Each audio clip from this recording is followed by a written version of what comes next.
My name is Elena. I'm 28 years old. I'm a nurse. And this is real. He came on a stretcher, covered in dust, eyes half open, jaw tight with pain. His name was Thomas. I read the tag.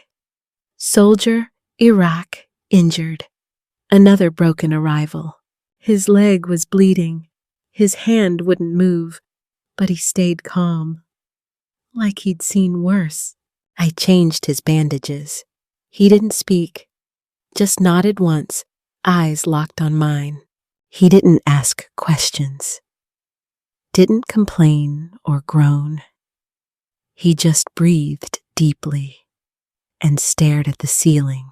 That night I wrote, a new soldier came in, silent, distant, strong.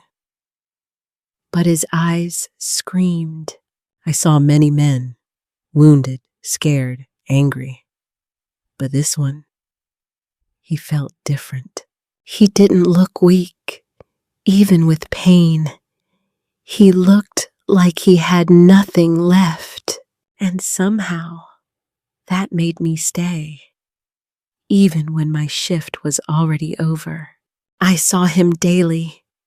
Same bed, same silence. His body healing slowly. His mind stayed distant. He watched everything quietly. The nurses, the machines, the sunlight through windows. But he never spoke. I cleaned his wounds, checked every number, adjusted his pillows. Still, no words. One morning he nodded. "Thank you," he said. His voice was low, rough but real. I smiled back. "No problem, soldier." He almost grinned. Almost. He liked black coffee. No sugar, no cream. I started bringing one. He always finished it.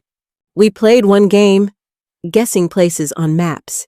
He named every country. I missed half. His smile grew. Little by little. No jokes, just warmth. Quiet comfort between us. He once asked, "Do you believe in peace?" I said, "Sometimes." He nodded, slowly.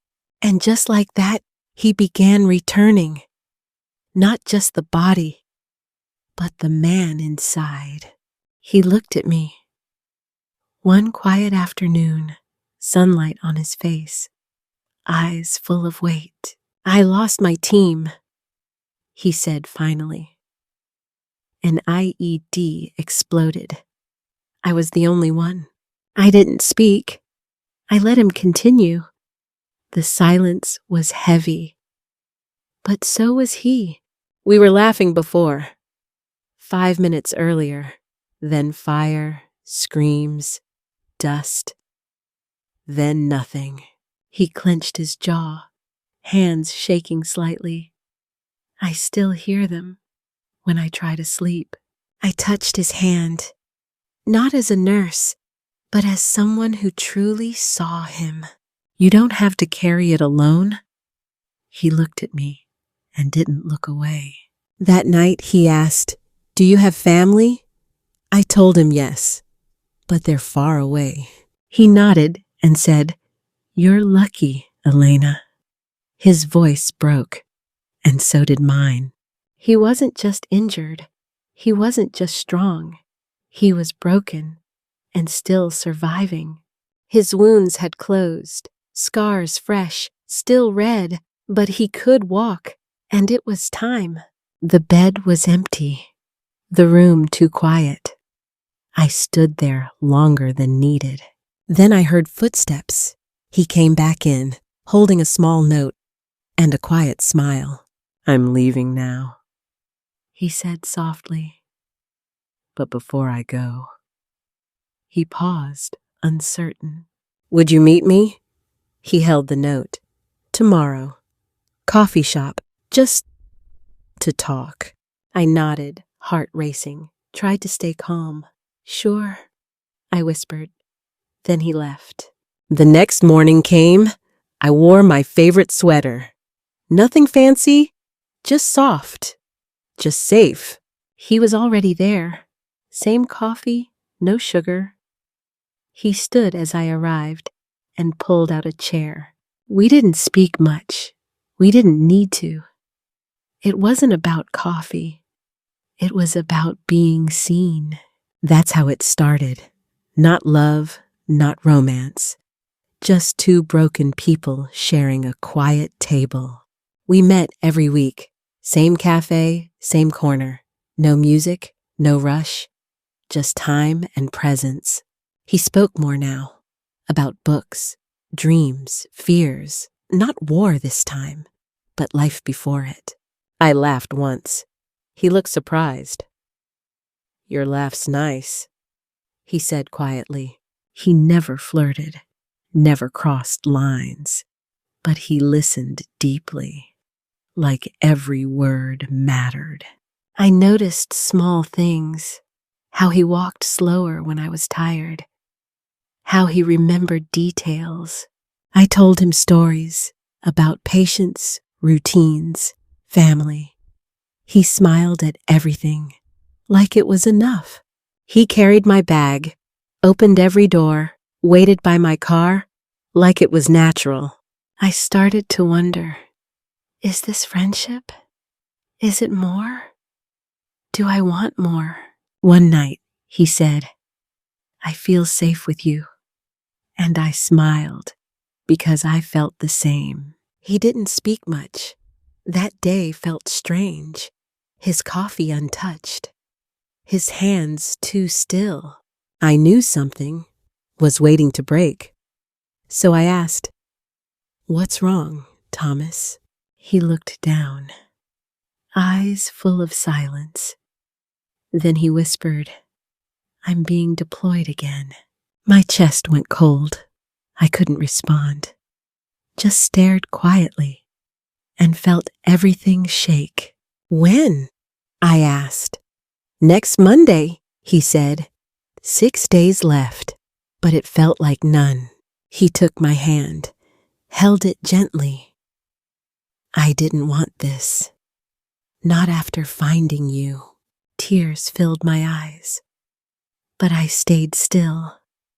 I understand, I said, and I meant it. We spent that week walking, talking, holding. Every moment mattered now. Every word stayed longer. The last night came. He kissed my forehead. I'll write you letters, and I believed him. His first letter came. 12 days later. My name in ink. My heart in hands. He wrote carefully.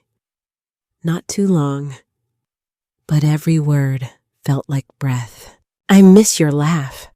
I miss the silence. I feel stronger remembering you. That's what he said. I kept each letter, tied in ribbon, read them slowly, then read again. Sometimes he drew tiny maps, stars. One had a heart with my name inside. I answered always, every Sunday night, told him everything, even the boring parts. He said, keep living. Don't wait for me. But I did. And we both knew. The mail was slow, but steady like hope. Every envelope proof that he was alive, and through each word, I fell deeper. Not for a soldier, but for the man. I waited as usual. Monday, then Thursday. No letter came, just cold air. Maybe just delayed. I told myself, mail gets stuck. It happens, right? 1 week passed, then 2, then 3. Still nothing came. Not even a word. I checked the news every single day. Bombs, dust, names, never his name. I stopped sleeping, dreamed of desserts, woke up crying, hands reaching for nothing. I walked slower, laughed less, spoke less. Even coffee lost taste. Everything felt heavy. People asked gently, Have you heard anything? I'd fake a smile and change the subject. I stared at his letters, read the last one. I'll write again soon. But soon never came. One night I broke, sat on the floor, held his picture, and whispered, "Please come back." The call came late, a number unknown. My heart stopped before I answered. Is this Elena? A soft voice asked. This is the base. He made it home. I couldn't speak. Just tears fell. Fast, warm, endless. He was alive. I rushed to see him. Same eyes, same soul, but more scars now. More silence, too. He stood slowly, limped toward me. No words first, just held me tight. I'm sorry, he said, for the silence. I couldn't write. We were under attack. I touched his face. So real, so here. You don't need to explain anything. He pulled something out. A simple ring. I thought of you every single day. I don't want space, or time, or waiting. I want you, always. And right there, in that hospital room, I said yes, without hesitation, without fear. We married in autumn, leaves gold and red, no big dress, just truth and vows. He wore his uniform. I wore simple white. We held hands and didn't let go.